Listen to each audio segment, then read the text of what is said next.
Bonjour les enfants. Bonjour. Ah ben vous êtes en forme, ça fait plaisir. Avant de commencer à parler du contenu de ce petit concert qui est consacré à Mozart, le roi des rois, on va commencer évidemment par vous présenter les instruments de notre orchestre. Vous savez peut-être qu'à l'époque de Mozart, les orchestres n'étaient pas encore aussi gros qu'on peut les voir maintenant. Ça s'appelait des orchestres un petit peu de chambre. Et donc il y a déjà toute la famille des cordes, c'est-à-dire la première ligne qui est devant vous, avec l'instrument le plus aigu de la famille des cordes, donc le plus petit, qui s'appelle le violon. Vous êtes incollable, formidable.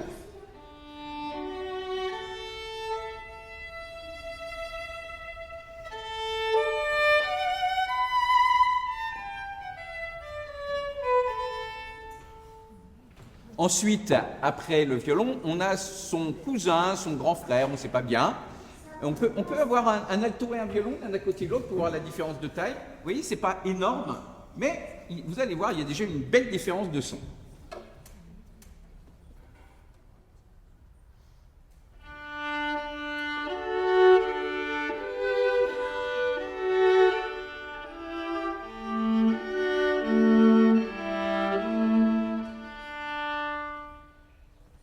Bravo, ils ont bien préparé le concert. Ensuite, encore plus grand, donc celui-là, on est obligé de le jouer assis, ça s'appelle le violoncelle.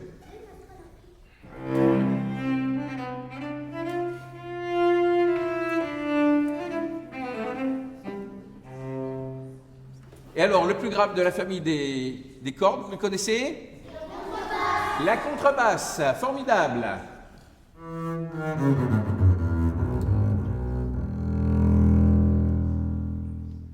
Ça descend vraiment très grave.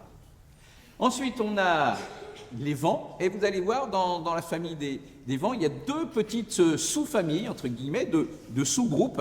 Il y a ceux qui sont en bois. Alors vous allez me dire, pourquoi la flûte, elle est en métal? À l'origine, les flûtes, elles étaient en bois, et donc le plus aigu de la famille des bois, c'est la flûte que vous connaissez.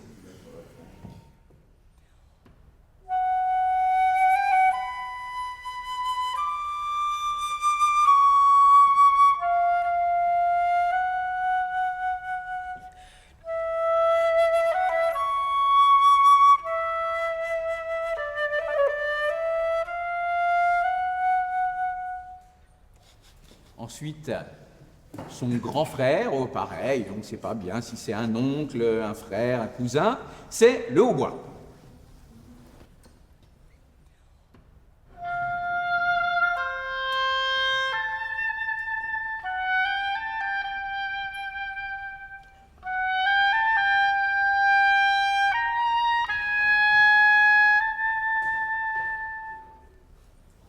Alors ensuite, dans la famille des bois, toujours, dans ce sous-groupe des vents, la clarinette.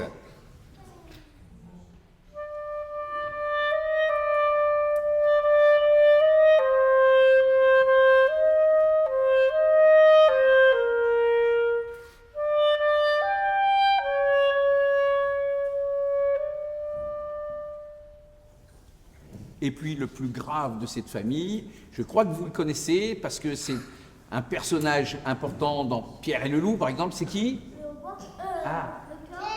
Le grand-père, et qui est représenté par le basson.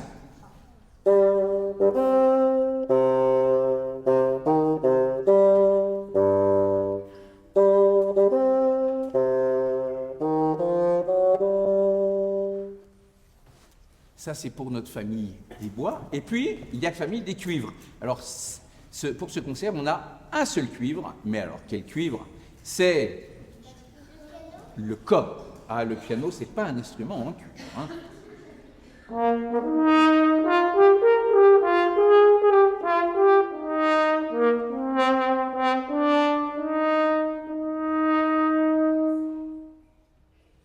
Voilà, vous savez que maintenant, dans les orchestres, il y a plein de percussions, beaucoup de cuivres, des trompettes, des trombones, etc. Mais à cette époque-là, les orchestres étaient beaucoup plus petits et souvent, il y avait seulement la famille des bois, et encore pas au complète, et souvent deux corps, mais pas tellement plus. Et puis, comme vous l'avez dit, il y a un instrument qui n'est pas exactement un instrument d'orchestre, qui est un instrument un petit peu soliste, c'est le piano, et vous l'avez tous reconnu. Et pourquoi on a un piano? Parce que Mozart était pianiste et il a beaucoup composé pour cet instrument. Donc pour voyager à travers la vie de Mozart, il nous fallait un piano.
Est-ce que vous savez ce que vous venez d'entendre, les enfants? Non? C'est le début de la petite musique de nuit de Wolfgang Amadeus Mozart. Et vous connaissez tous au moins ce nom de ce génie de la musique. Alors aujourd'hui, on va passer un moment ensemble avec les musiciens de l'orchestre pour découvrir quelle a été la vie courte mais exceptionnelle de ce jeune Mozart et surtout découvrir sa musique. La première des questions que je me suis posée quand on a décidé de faire ce petit concert sur Mozart, c'est de dire quelles œuvres on va jouer, parce que pour illustrer la vie de Mozart, qui a beaucoup composé dans sa vie, il fallait choisir entre 900 œuvres. Il a écrit beaucoup d'œuvres très variées. Pour piano seul, on a dit, il a écrit pour le violon, qui était aussi un de ses instruments de prédilection, puisqu'il jouait lui-même du violon. Il a écrit des sonates, des trios, des quatuors. Il a écrit des concertos pour piano, pour violon, pour beaucoup d'autres instruments. Il a écrit aussi des opéras, des messes, etc. Bref, on avait un choix immense. Alors déjà, aujourd'hui, on n'a pas de chanteur, donc on va supprimer tout ce qui est chanté, c'est-à-dire les lieds, les opéras, les pièces sacrées où il y a des chœurs et des solistes. Il nous reste beaucoup d'œuvres pour expliquer son cheminement et sa vie. On a l'habitude de dire que Mozart est un génie de la musique, et peut-être qu'on va essayer de savoir en quoi Mozart est un génie. Parce que des génies dans l'histoire de la musique, il y en a eu d'autres. Il y a Mendelssohn, Bizet, Schubert, Chopin, Gershwin, Bach ou encore Handel. On fait un petit retour dans le temps. On arrive en 1756, c'est-à-dire il y a un petit peu plus de 250 ans, le 27 janvier, dans une très jolie maison de Salzbourg, en Autriche. C'est là que Mozart naît. Il est le dernier des 7 enfants de la famille Mozart, mais il n'y a que lui et sa sœur qui ont survécu parce qu'à cette époque-là, on faisait beaucoup d'enfants, mais malheureusement, à cause des maladies et des problèmes de santé, il y en a beaucoup qui mouraient en très bas âge. Le papa s'appelle Léopold, sa maman s'appelle Anna Maria et sa sœur s'appelle Maria Anna, surnommée Nannerl. Elle a 5 ans de plus que lui. Le papa de Mozart, Léopold, est un violoniste. Il est compositeur, il est professeur et il travaille à la cour du prince-archevêque de Salzbourg. Et donc Mozart, très très jeune, a l'habitude d'entendre de la musique à la maison et évidemment à l'extérieur. Et à l'âge de 3 ans, son père s'aperçoit évidemment qu'il a des dons et des facilités vraiment prodigieuses pour la musique. Il a l'oreille absolue et une mémoire tout à fait extraordinaire. Mozart n'est pas un garçon comme tous les autres enfants de son âge. Sa sœur rapporte qu'il n'était pas du tout intéressé par les jeux. Elle écrit même les enfantillages et les petits jeux devaient, pour l'intéresser, être accompagnés de musique. C'était son carburant, la musique. Son père décide de lui apprendre à jouer du clavecin, l'ancêtre du piano, dès l'âge de 5 ans. Et Mozart, en génie absolu de la musique, ne se contente pas d'apprendre le piano comme beaucoup d'enfants le font, mais dès qu'il met les mains sur le clavier, il invente, il compose, avant même de savoir écrire et compter. Je vous propose d'écouter ce qu'il compose en ce début d'année 1761. Il a alors 5 ans.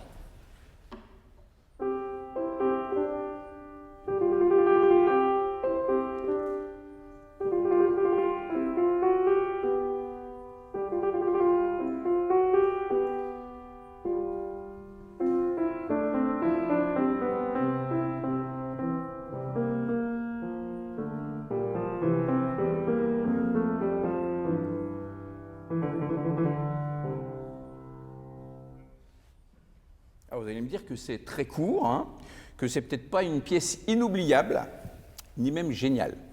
Et puis, je vais vous dire que vous avez raison. Mais ce qui est extraordinaire, c'est que quand Mozart écrit ça à 5 ans, il n'a jamais pris un seul cours de composition. Tout ça sort bêtement de sa tête alors qu'il est sur un piano. La même année, il va composer d'autres petites pièces, toujours pour piano, qu'il dédie à sa sœur qui, elle aussi, est pianiste. On va écouter, par exemple, ce petit menuet qui est composé juste quelques mois plus tard. Vous allez déjà entendre la différence.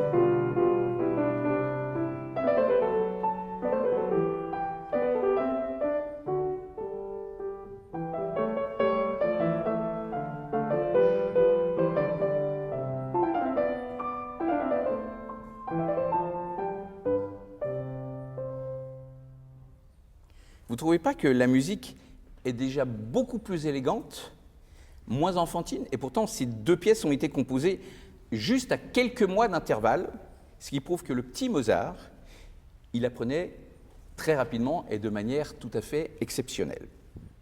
Léopold Mozart, le papa de Mozart, comprend très vite que son fils est vraiment exceptionnel, alors il décide d'entreprendre un voyage à travers toute l'Europe pour présenter son fils prodige à tous les grands de ce monde. Et il emmène aussi sa fille.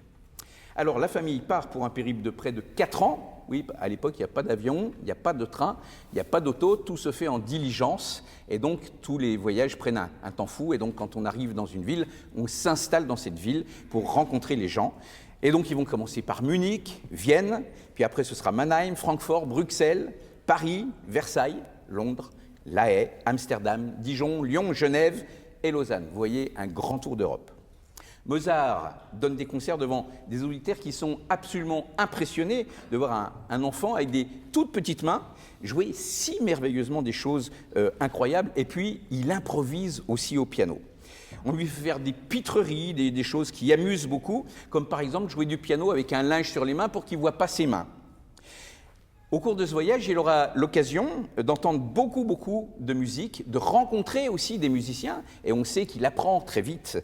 Et par exemple, à Londres, il va rencontrer Jean-Chrétien Bach, un des fils du grand Bach, du grand Jean-Sébastien Bach, qui lui fait découvrir le piano. Le piano, c'est un nouvel instrument. Tout à l'heure, on a parlé du clavecin, c'était l'instrument qu'il a pratiqué quand il a débuté à apprendre la musique, et là arrive ce piano, qui est vraiment une révolution en la matière. Et puis, Jean-Chrétien Bach va lui faire aussi découvrir l'opéra italien, qu'il ne connaissait pas, et puis il lui apprend aussi à construire une symphonie. La symphonie, c'est une nouvelle forme musicale destinée à l'orchestre, évidemment, et le fait qu'il veuille tout de suite écrire une symphonie, il a à peine 8 ans, hein, je rappelle, ça nous prouve que Mozart était toujours en recherche de nouveautés. Je vous propose d'écouter le début de sa première symphonie. Il l'a écrite à Londres, il avait 8 ans.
Étonnant, non, pour un enfant de 8 ans. Et Mozart, au cours de sa vie, il aura composé 40 autres symphonies pour devenir un des maîtres de la symphonie, comme l'a été Beethoven après.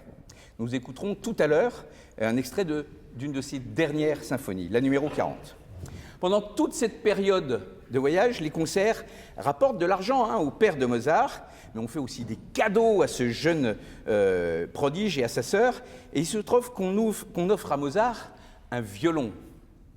Eh bien, Mozart apprend à jouer tout seul, presque en cachette du violon, sans professeur, juste de manière instinctive, en observant les violonistes qu'il rencontre, car il y en a beaucoup.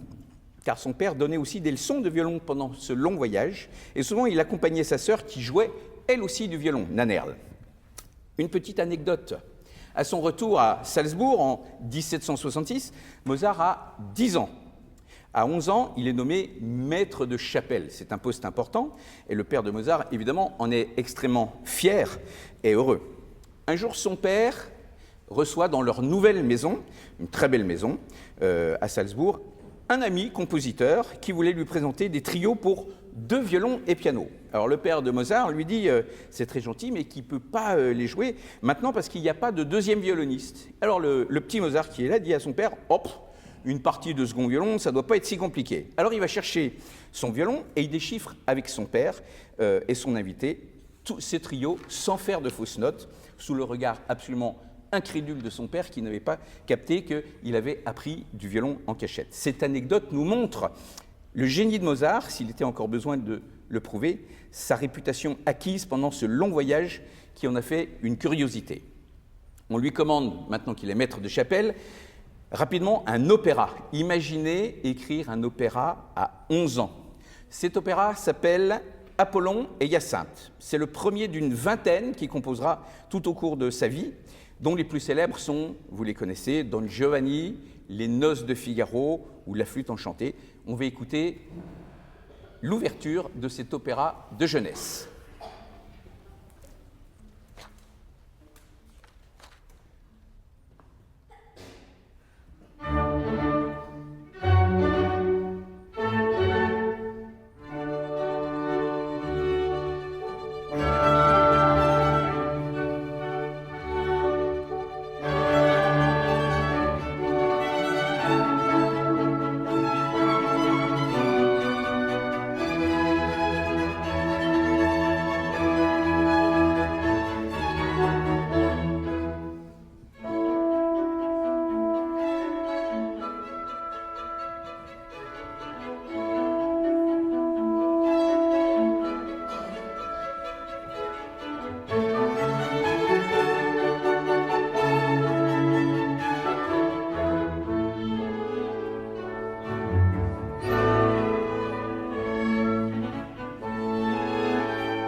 Son père, Mozart, prend un congé sans solde pour faire découvrir à Mozart le berceau de l'opéra, l'Italie.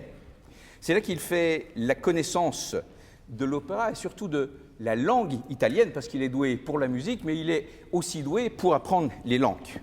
Mozart et l'Italie, c'est le début d'une grande histoire d'amour, tout comme l'opéra deviendra pour Mozart un moyen d'expression absolument formidable. Au total, Mozart aura composé 23 opéras dans sa courte vie.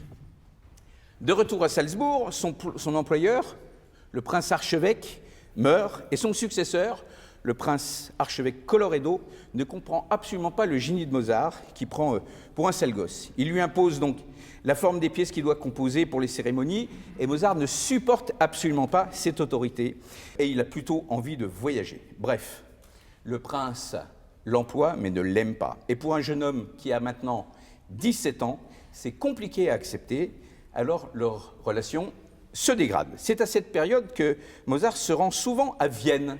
Les deux villes sont éloignées d'à peine 300 km, et il y rencontre un autre immense compositeur qui s'appelle Joseph Haydn. Ce compositeur a 24 ans de plus que Mozart. Mozart admire Haydn, qui est un des spécialistes des quatuors et de la symphonie, et Haydn admire le génie du jeune Mozart. Ils deviennent amis.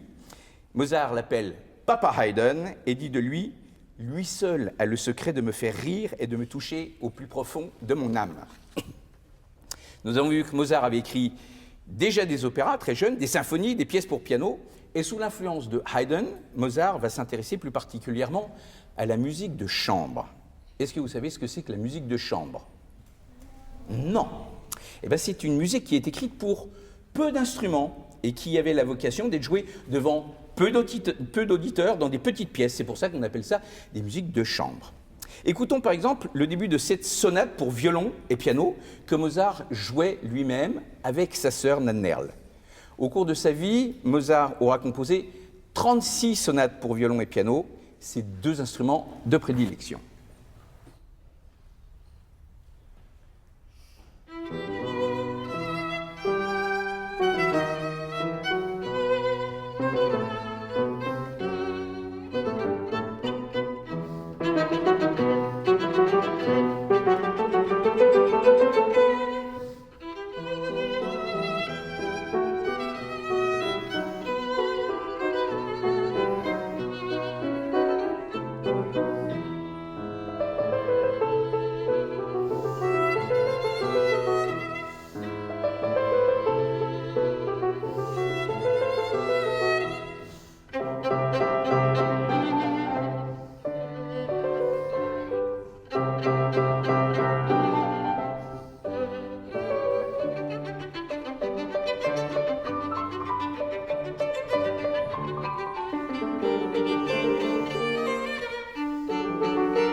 Dans la musique de chambre, on peut être plus de deux.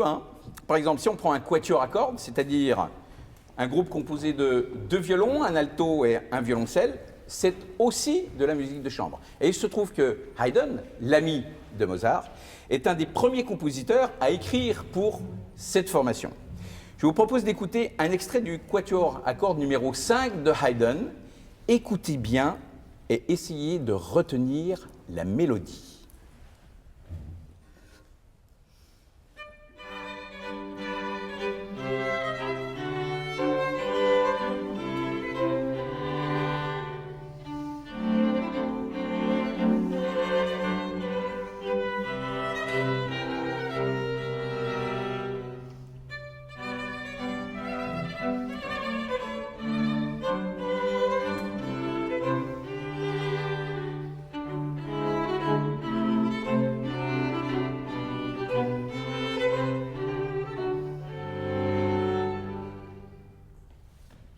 Vous avez bien retenu la mélodie. Eh bien, ça ressemble beaucoup à du Mozart, hein, on pourrait dire.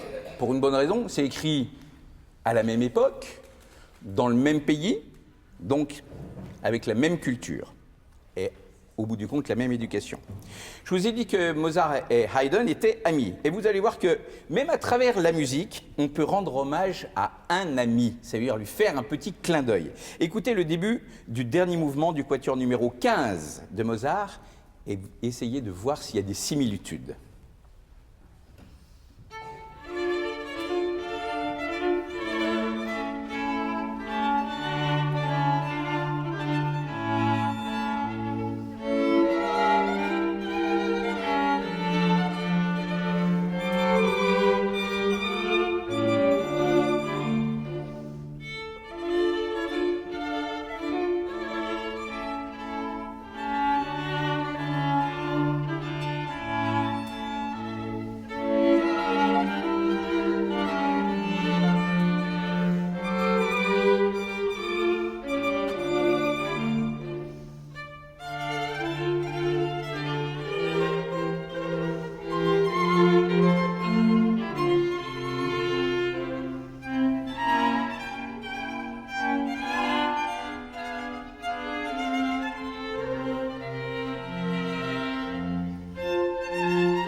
Est-ce que vous avez trouvé des similitudes dans les caractères de ces deux pièces?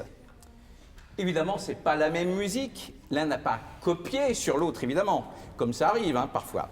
Mais en écrivant un thème très proche de celui de Haydn, Mozart lui a fait un petit clin d'œil amical et lui semble dire « Tu vois, j'aime tellement ta musique que j'ai envie de la citer en exemple, même à travers mes propres compositions. » Mais Mozart ne se contente pas d'écrire 23 quatuors à cordes, il compose ici des duos, des trios, des quintettes, c'est-à-dire un quatuor à cordes avec en plus un piano, un cor ou une clarinette. On dit souvent que Mozart n'aimait pas la flûte. Les quatuors avec flûte, justement, nous montrent le contraire, que Mozart aimait et connaissait bien cet instrument. Écoutez un extrait d'un quatuor avec flûte.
En 1776, Mozart, qui a alors 20 ans, décide de quitter Salzbourg et son employeur qui lui mène la vie dure. On a vu que ce n'était pas un amour profond qu'ils avaient l'un pour l'autre. Il décide de repartir à travers les routes de l'Europe pour s'enrichir, découvrir, écouter et pourquoi pas trouver un autre poste stable d'un employeur bienveillant qui reconnaisse son talent. Car Mozart a certes du talent, mais c'est aussi un travailleur acharné. Il part donc sur les routes de l'Europe avec sa maman, destination Paris. En chemin, il tombe amoureux d'une jeune chanteuse qui s'appelle Aloysia Weber. Mais son père lui écrit qu'il doit d'abord penser à sa carrière et continuer son voyage vers Paris. Mozart, qui n'a pas d'argent, se voit contraint de poursuivre son voyage en quête d'un poste rémunérateur. Il arrive à Paris, mais ce voyage tourne au drame, car la maman de Mozart tombe malade et va mourir à Paris. Mozart retourne à Salzbourg rejoindre son père. En chemin, il passe à nouveau par Mannheim. Il apprend que la jolie Aloysia ne l'a pas trop attendu et qu'elle aime désormais un autre homme. Il en a le cœur brisé, évidemment. Mozart arrive à Salzbourg, déprimé. Il retrouve son poste de maître de chapelle auprès du prince-archevêque Colloredo. Et il devient aussi l'organisme de la course qui lui donne un petit peu plus de moyens. Mozart continue de travailler, beaucoup de composer. Il s'attache aussi bien à composer de grandes œuvres que des petits morceaux, par exemple, pour ses amis. Je vous propose d'écouter une de ces petites pièces, par exemple, une sonate pour basson et violoncelle. Vous allez voir, c'est plutôt original.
C'est charmant, non?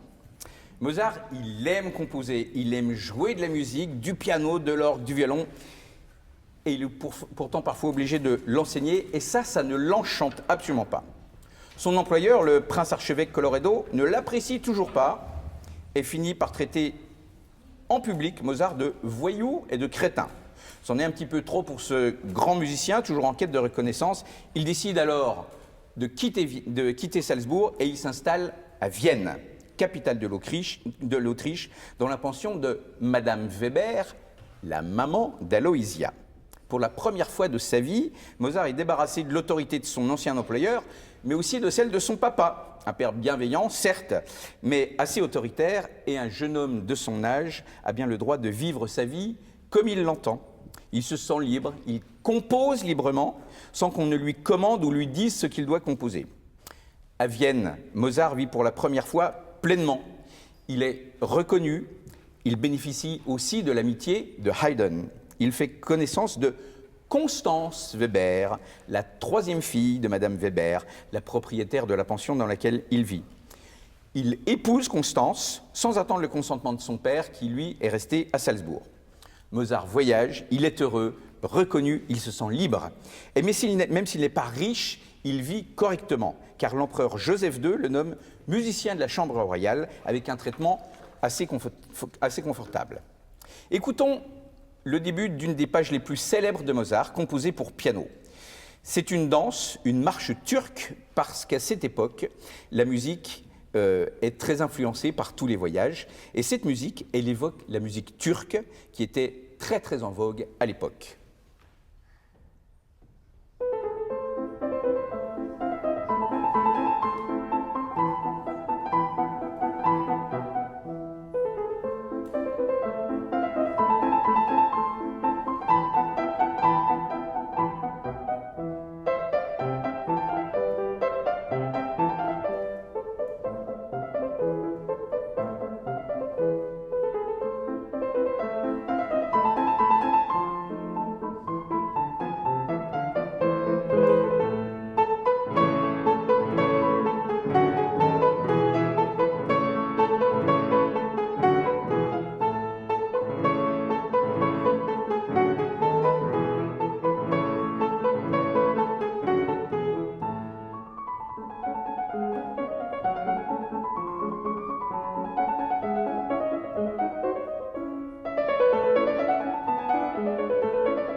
C'est pendant cette période viennoise que Mozart, excellent pianiste, compose 19 concertos pour piano sur les 27 qu'il aura composés durant sa vie. Mozart les composait, bien entendu, mais il les jouait aussi. Il improvisait les cadences, ces moments où l'orchestre se tait pour laisser cours au soliste de montrer son talent. Imaginons Mozart à la cour de l'empereur Joseph II, en train de jouer un concerto de sa propre composition. Je vous propose d'écouter le deuxième mouvement du concerto numéro 9, dit « Jeune homme », dédié à une jeune pianiste française dont le nom de famille était Jeune homme.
Vous avez compris que dans un concerto, il y a un instrument soliste accompagné par un orchestre.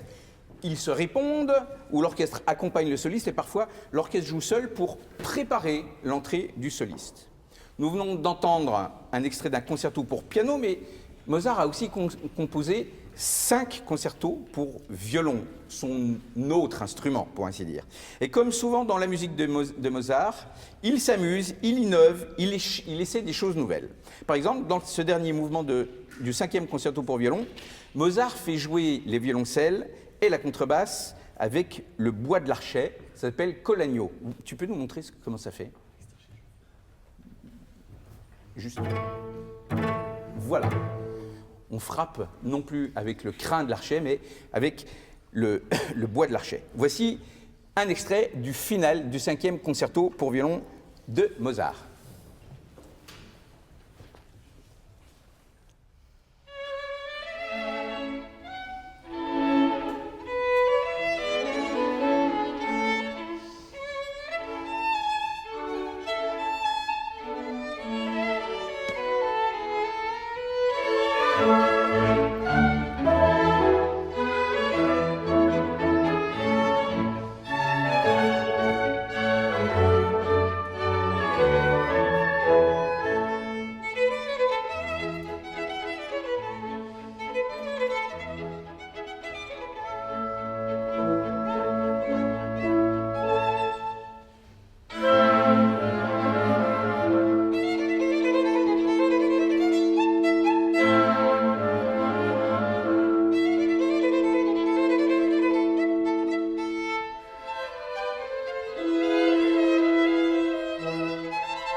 Vous avez bien entendu le son du bois sur les cordes?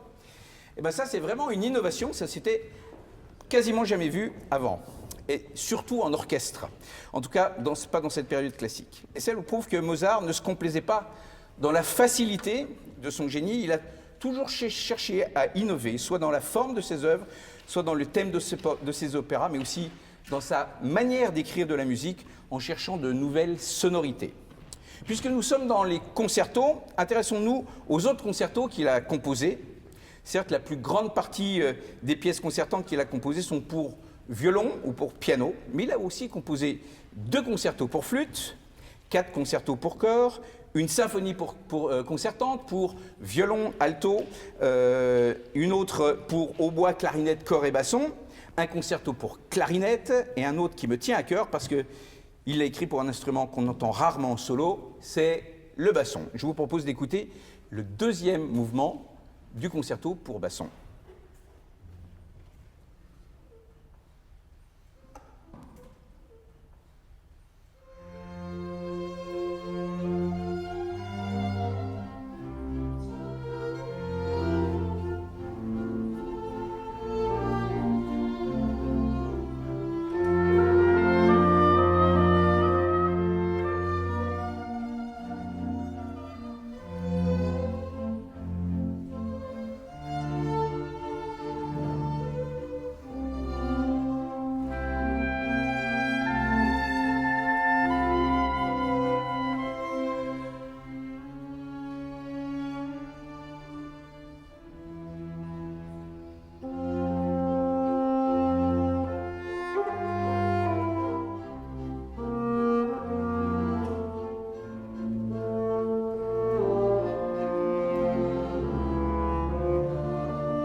Vous attendiez un petit peu à cela, à écouter un basson qui puisse être aussi expressif.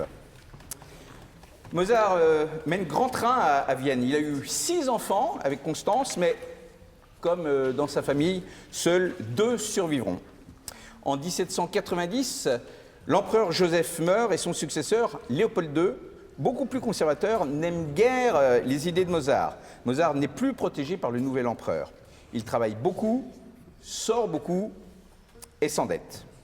Il a grossi beaucoup alors qu'il est tout petit, il fait 1,52 m. En 1791, c'est malheureusement la dernière année de sa vie, il travaille à l'écriture de ce qui sera son dernier opéra, mais certainement un des plus célèbres, La Flûte enchantée. Un opéra destiné au théâtre populaire de la ville de Vienne qui est dirigé par son ami Emmanuel Schikaneder, qui en a écrit le livret. En juillet, un inconnu lui commande un requiem, une messe des morts, et le commanditaire lui demande de rester anonyme.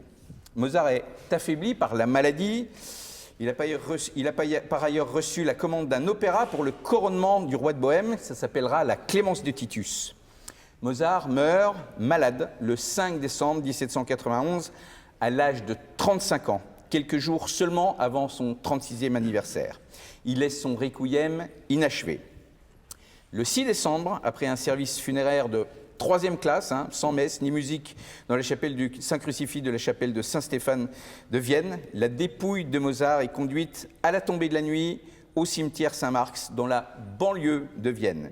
Il sera enterré, comme la plupart des pauvres citoyens, dans une fosse commune anonyme, car l'empereur avait imposé une loi dans ce sens pour éviter que les Viennois ne viennent rendre hommage à leurs morts dans les cimetières et ramènent en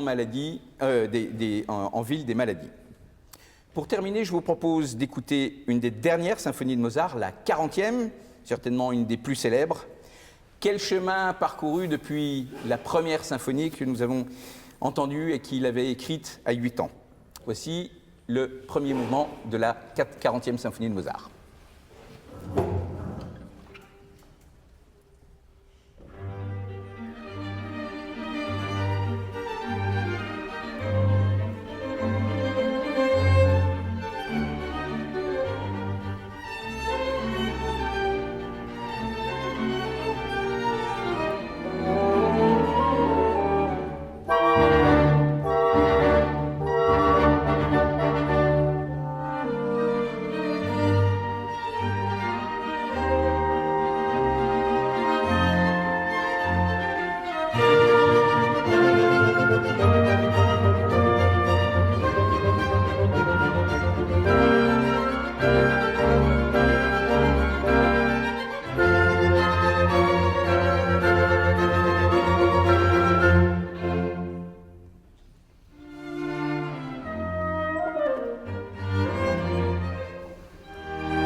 Nous voilà donc à la fin de ce concert, passé en compagnie de ce génie incroyable. Nous avons pu découvrir quel enfant surdoué il avait été et quel compositeur il est devenu grâce à son travail acharné. Nous avons écouté des symphonies, des concertos, des sonates pour piano, pour violon et piano, des quatuors à cordes pour flûte, etc.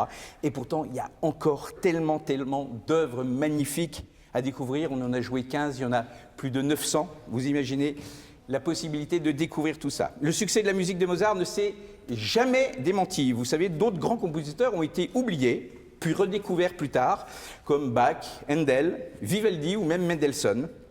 Mozart, lui, a continué d'être joué sans arrêt, et je prends le pari qu'il sera encore aussi joué et aussi populaire encore pendant de très très longues années. Merci à vous.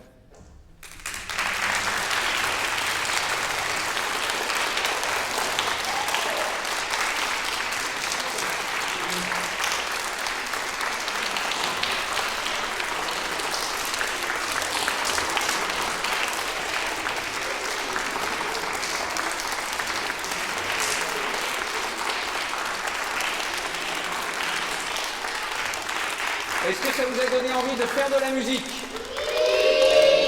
Alors on aime ça. Est-ce que Mozart, ça vous parle maintenant? Eh bien on est ravis. À très vite pour découvrir d'autres musiques et d'autres compositeurs.